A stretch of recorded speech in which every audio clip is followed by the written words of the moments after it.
I'm Jeanette Lancaster. I'm one of the managers for the family group conference team in Lancashire. Hi everyone, I'm Michelle Steele. I'm the other manager from the team in Lancashire. Yeah, so don't worry, we're not going to take into your coffee break. We're just going to do a quick 5 minutes about the principles of family group conference, and then we will go into it in more detail this afternoon in our workshop. So, just sort of building on what's been said this morning, I think that the first part really is what's been said about informed consent.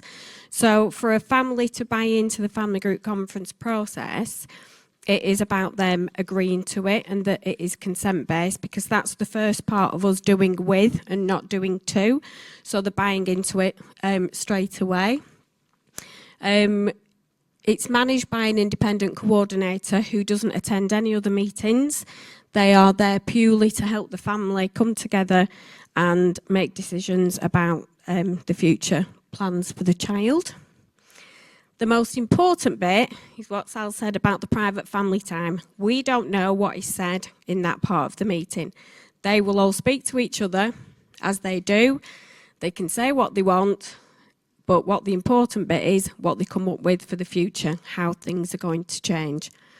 And to get them ready for that, we prepare them, we go out, we allow them to offload to us, we allow them to tell us everything that's gone on for the last 10 years, and then we go, right, draw a line in the sand, how can we move forward? Quite often we will have families say, you're the first person that's ever asked me what's really happening in this house. So, you know, it's important that they're able to offload and then we can move forward and help make a plan.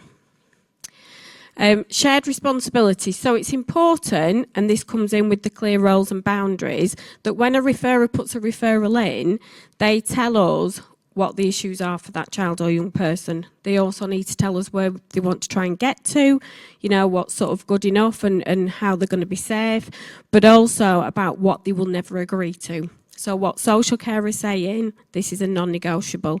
So families can look from the beginning and know exactly how to plan and what potentially is going to be agreed.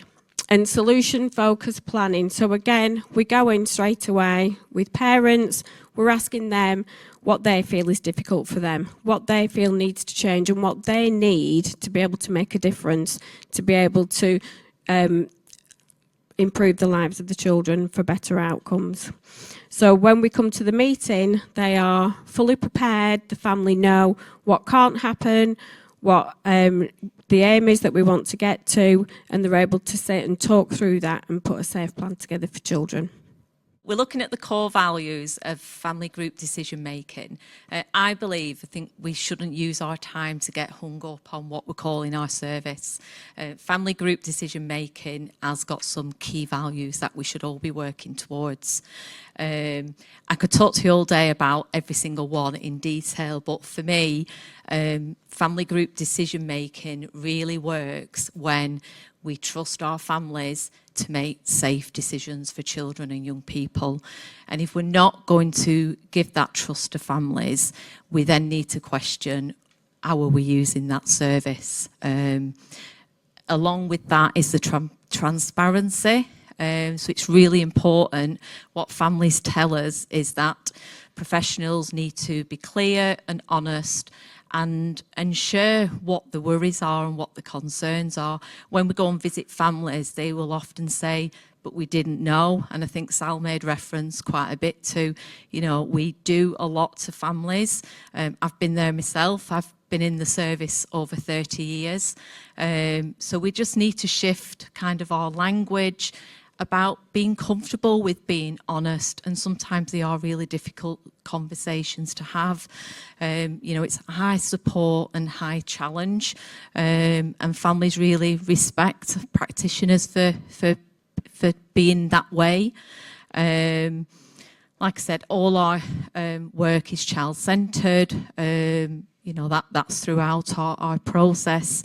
And if we get it right from the beginning, you know, we strengthen those relationships, we may not achieve some of the big things that some of our referrers ask for, but sometimes the 1% of change can be enough, and that's enough to start building on those strengths of a family. And the other thing what we are learning is relationships get broken over time. Families lose trust with each other.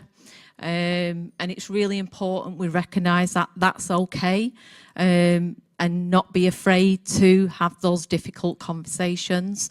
And sometimes with family group decision making, yeah, it is all about making plans around risk and safeguarding, but sometimes we are achieving, repairing those relationships, building those bridges. And like Sal said, and Claire, about that restorative healing within families, which is massive.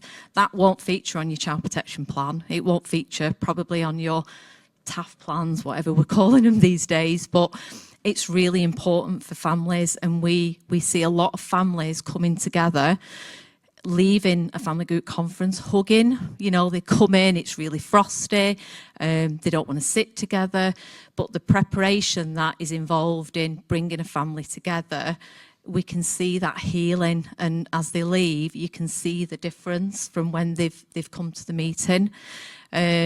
So we all, I'm assuming a lot of us have heard about the Lifelong Links initiative, and again, family group conference, it can really help with building relationships and not breaking them. And sadly, if children do end up being looked after by the local authority, family group conference can help with keeping in touch with those really important relationships.